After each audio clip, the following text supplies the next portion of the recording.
My name is Clara, and I am 22 years old.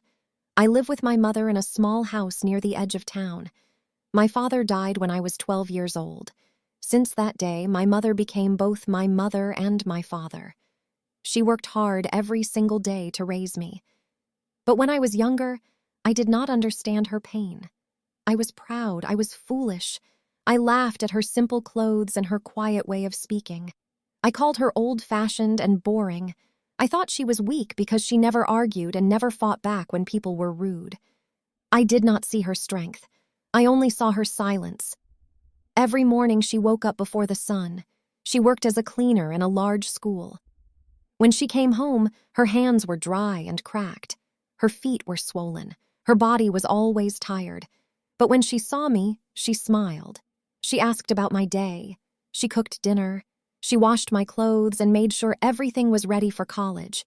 She never complained, even when her back hurt, even when her hands shook from pain. And I never said thank you. I shouted at her when I was angry. I spoke to her as if she owed me everything.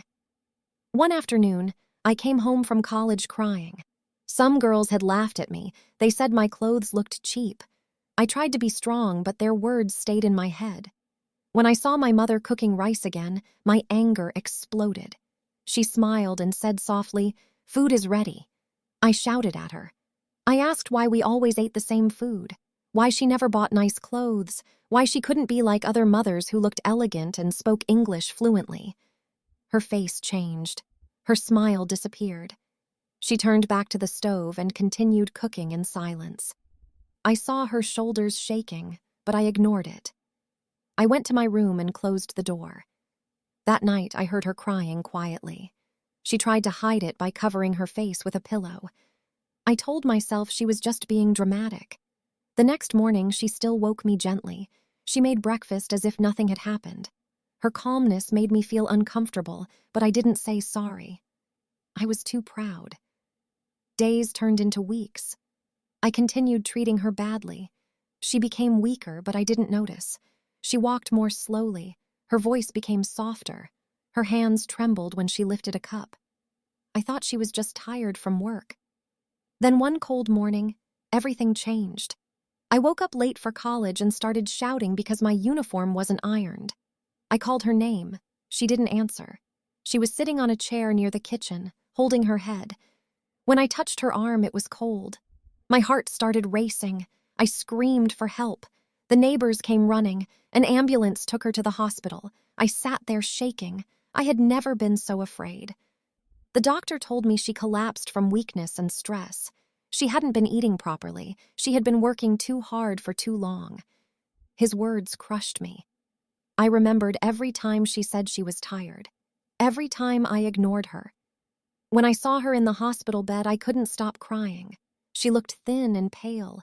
Tubes were in her arms. Machines beeped beside her. When she saw me crying, she tried to smile. Even then, she wanted to comfort me. I held her cold hand and whispered that I was sorry.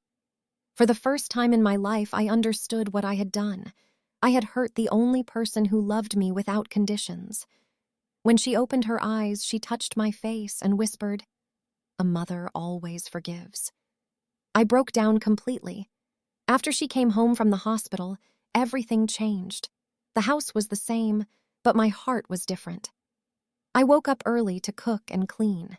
I made her tea the way she liked it. She was weak, and I stayed close, afraid to lose her. Slowly, she began to talk more. She told me stories about her youth and about my father. I listened, truly listened, for the first time. I started cooking with her. I burned the food many times, but she smiled and said I was learning. I found a part-time job at a small bookstore. When I gave her my first salary, she cried. She bought herself new shoes. She said they made her feel young again. Weeks passed. She became stronger, and our bond became deeper. I hugged her every morning. She laughed and called me her gentle daughter. One day she told me she had saved money for my education all these years. I cried. She said mothers do this without asking. Later, she stopped working. She started gardening instead. She finally rested.